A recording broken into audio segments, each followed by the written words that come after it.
Vou começar me apresentando um pouquinho. Então, meu nome é Cris, eu sou mineira, sou de Belo Horizonte, sou mulher de pele morena, cabelos longos, estou vestindo uma camisa vermelha. Estou trabalhando de home office, então, no fundo, vocês vão ver o meu quarto.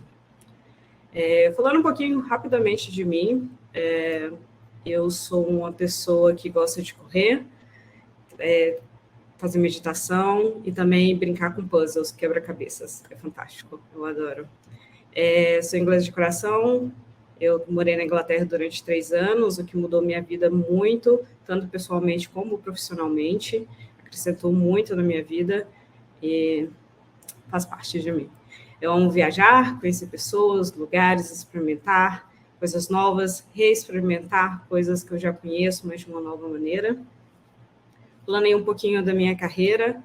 Eu sou formada em design gráfico, eu formei na FUMEC em Belo Horizonte, e se vocês repararem ali, na minha educação, tem de tudo um pouco. Eu trouxe alguns pontos só, mas geralmente eu busco fazer cursos que têm muito a ver com o que eu estou trabalhando, sobre os desafios que eu estou enfrentando e o que eu preciso ou tenho necessidade. Então, eu sempre vou por esse caminho. E aí, de carreira profissional, já trabalhei com branding, com marketing, trabalhei como empreendedora durante 5 anos aqui no Brasil, criei um modelo de negócio único, que hoje é muito utilizado. Já fui senior manager, senior user experience, e agora sou designer manager no CIT. Aí, falando um pouquinho sobre o projeto que eu estou inserida, é um cliente, né, que ele tem pouca flexibilidade, ele não tem ainda uma cultura digital muito definida, é a primeira vez trabalhando com um time de design, ele ainda tem alguns problemas de informações e comunicações falhas, era um produto que não tinha um time de produto. Aí eu trouxe um pouquinho da estrutura que a gente tem, no caso a gente tinha, né? Eram 2 wise designers, esses designers são especialistas, dentro do meu projeto a gente trabalha com especialistas, então a gente não tem product designers, um estrategista digital, 2 POs, um stakeholders e um BA. Mas para mim era muito importante, quando eu recebi esse contexto, garantir, né? Garantir que a gente estaria entregando um bom projeto, estaria entregando um bom design e garantir principalmente o bem-estar dessas pessoas, de cada pessoa do meu time, né? É importante explicar para o cliente, né, que as equipes são formadas por pessoas com diferentes experiências, estilos, maneiras de trabalhar, experiências anteriores, né? A importância de desenvolver o potencial e comunicação entre a equipe e trabalhar muito com a equipe engajada e motivada, que facilita a nossa entrada no mercado e o sucesso do nosso produto, né? Aí, falando um pouquinho sobre os problemas, como eu te falei com vocês, a gente não tinha um time de produto formado. A gente tinha um produto, mas não existia esse alinhamento entre o business, entre o design e o time de desenvolvimento, né? Então, eram pessoas trabalhando ali isoladamente. Muitas pessoas do time, do cliente, eles tinham essa ideia de que só existia uma maneira certa de se trabalhar. Então, eles eram bem resistentes a mudanças ou a novas atividades, novas maneiras de se trabalhar. A gente não tinha definições claras, né, para os papéis dentro do time e não tinha nenhum tipo de processo. As tarefas mudavam muito de prioridade. Muitas vezes ela acabava, mas não tinha uma aprovação, ou ela era interrompida no meio dela, e depois eles resgatavam essa tarefa e falavam, e aí? Foi aprovada, não foi? Que pé tá? Então, não existia esse histórico aí. E para mim também, que era uma coisa muito importante, que a gente não tinha respostas claras para o que a gente estava fazendo, como a gente estava indo, como estávamos nos entregando e como que a gente estava se sentindo com as nossas entregas. Opa, perdi aqui. Então, para as minhas responsabilidades, eu trouxe os pilares do Design Ops, né, que é o design, pessoas e processo. Então, quando se fala de design, o importante era garantir que a equipe estava produzindo um trabalho excepcional, entregando um excelente trabalho para o nosso cliente, com muita qualidade, que o time estava conseguindo identificar e implementar novos processos, olhando para as ferramentas, olhando para tendências de mercado, para as melhores práticas, para os nossos concorrentes, e promover aí um compartilhamento de conhecimento, né? Era importante ter esse mindset de design e que todos os designers do time tivessem o mesmo conhecimento. Quando se fala ali de pessoas, o meu trabalho era muito de inspirar, mentorar, aumentar as pessoas da nossa equipe e também ensinar habilidades criativas, técnicas de soft e hard skills. O time é um time muito jovem, então, por se tratar com o cliente, algumas vezes eles não sabiam levar um problema para o cliente, ou eles não sabiam como expor o que eles estavam precisando, né? Então, era muito importante também ajudar nesse conhecimento de como abordar o cliente para falar ou pedir um prazo maior, ou até mesmo de falar, olha, eu preciso da sua ajuda, né? Ter reuniões regulares com eles, de check-in, one-on-one, trazendo feedback e ajudando eles a ter sucesso. Em relação ao processo, nesse caso desse projeto, não existia processo. Então, além de identificar as lacunas, que no caso não existia um processo, seria criar esse processo, melhorar esse processo e aumentar a nossa eficiência, né?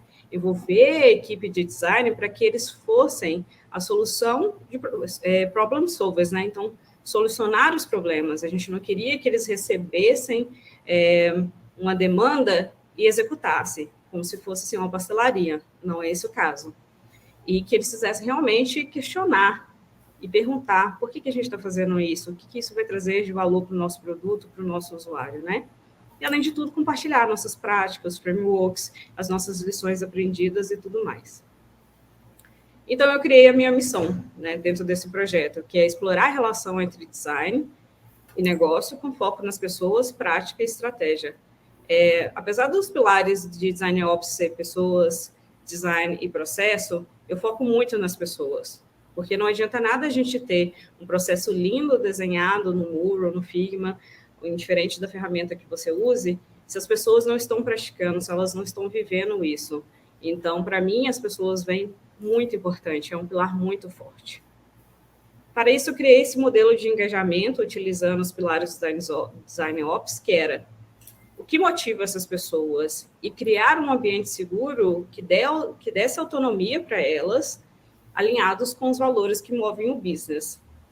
Quando se fala de pessoas, quem serão essas pessoas impactadas e como elas estarão envolvidas nessa mudança?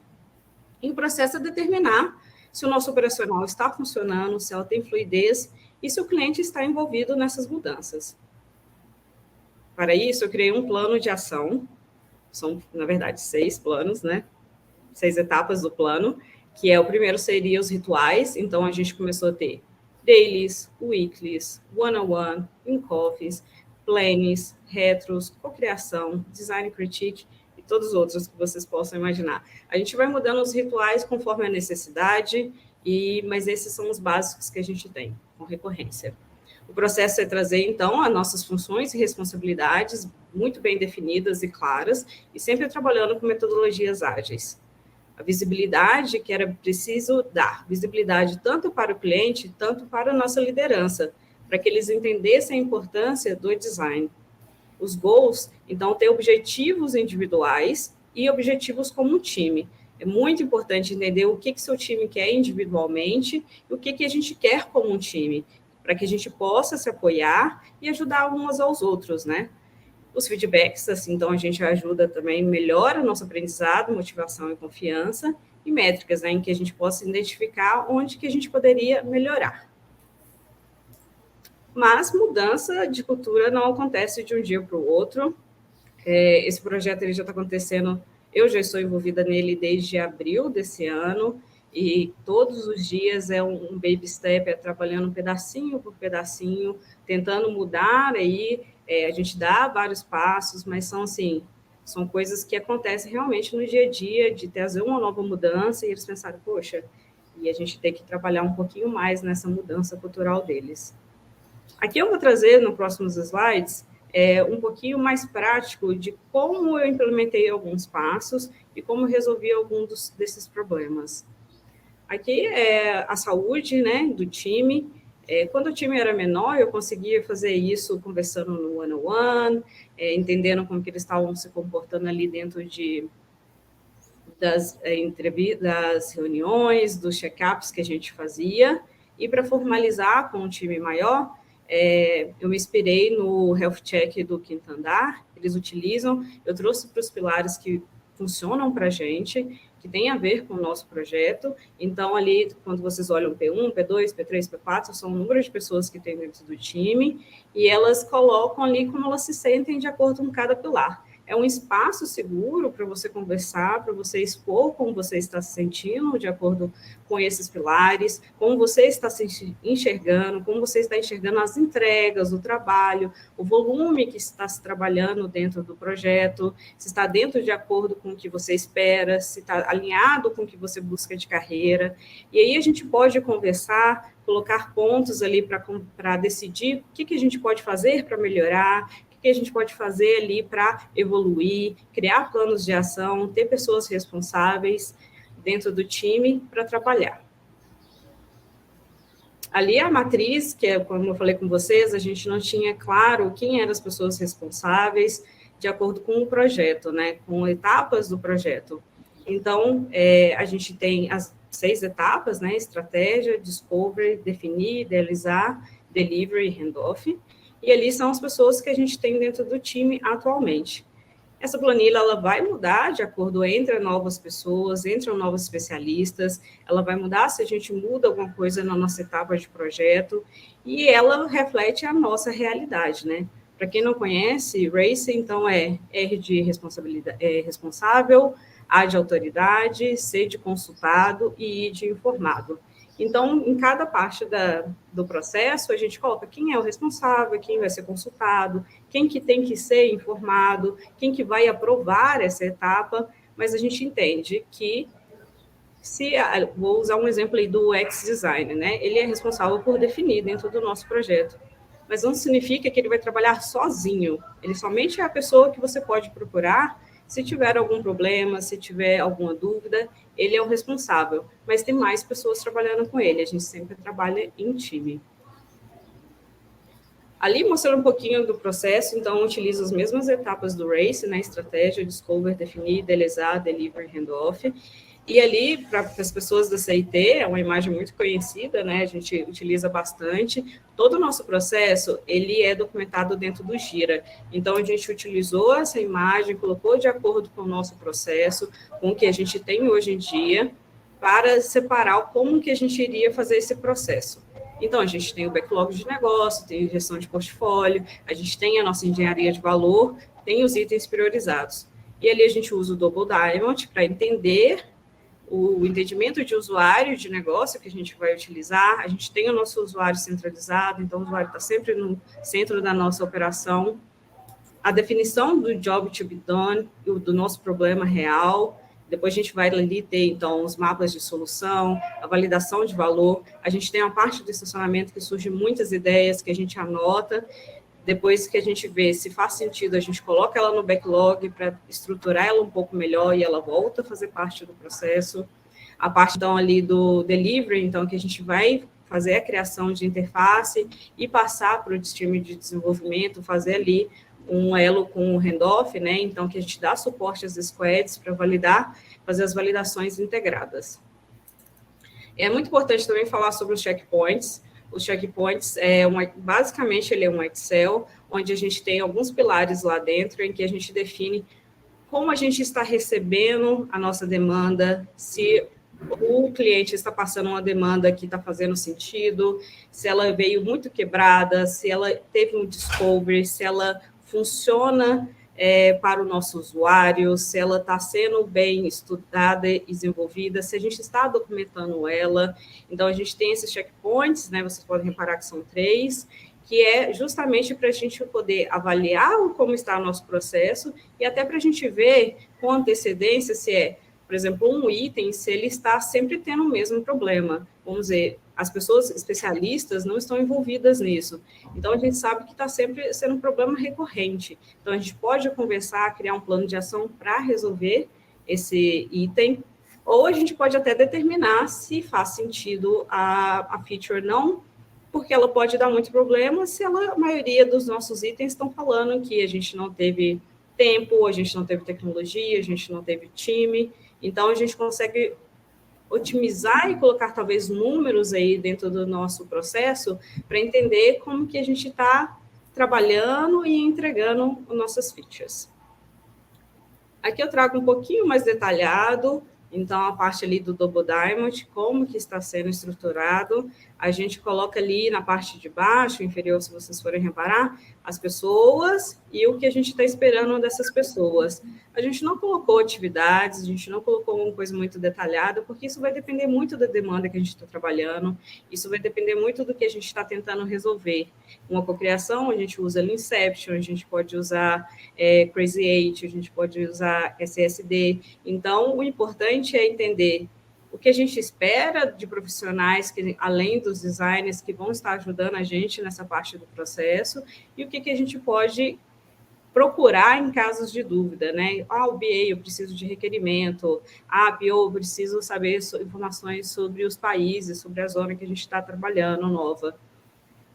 Ajuda muito até outras pessoas que não são designers a entenderem como é o nosso processo, a entender como funciona, que não é, porque o designer está trabalhando nessa feature que já vai sair numa tela. Então, é entender que a gente tem todo o entendimento, entender que nós vamos buscar, praticar, entender o nosso problema, olhar para o business, conversar com o desenvolvimento, com arquitetura, com soluções, que tem mais pessoas envolvidas nisso, né? Aí eu vou trazer um pouquinho dos resultados que foi desse projeto. Com os rituais, a gente conseguiu uma melhor comunicação com o nosso cliente e demais áreas do business.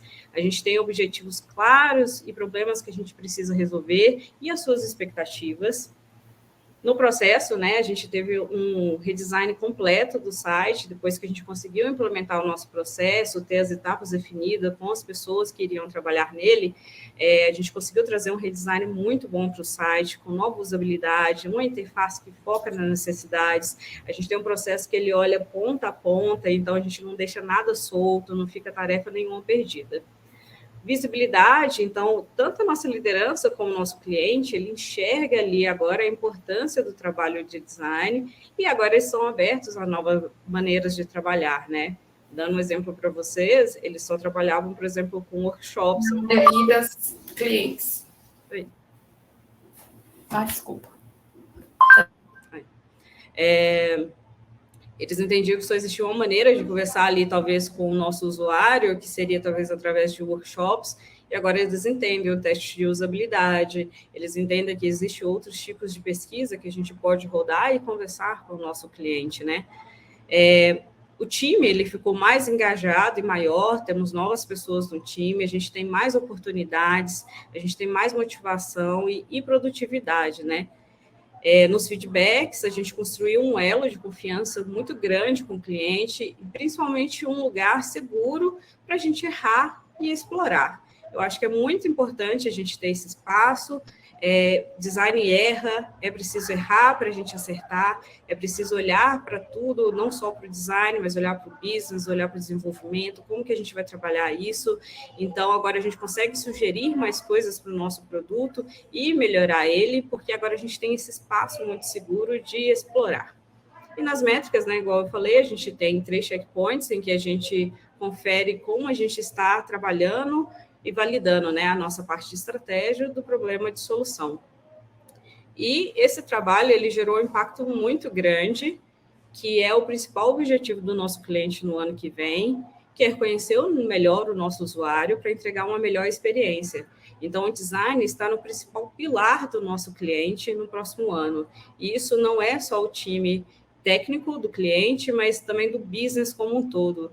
Isso foi um impacto muito forte, muito grande, considerando que lá no início eles tinham pouquíssima visibilidade de design, eles não enxergavam como algo que deveria ser olhado e cuidado, né? Então, e também todas essas práticas que eu trouxe, elas são totalmente escaláveis. E a partir do ano que vem, a gente vai começar a aplicar elas também em outros projetos do cliente. Então, é um super parabéns para o design, né? E assim eu encerro minha apresentação, gente.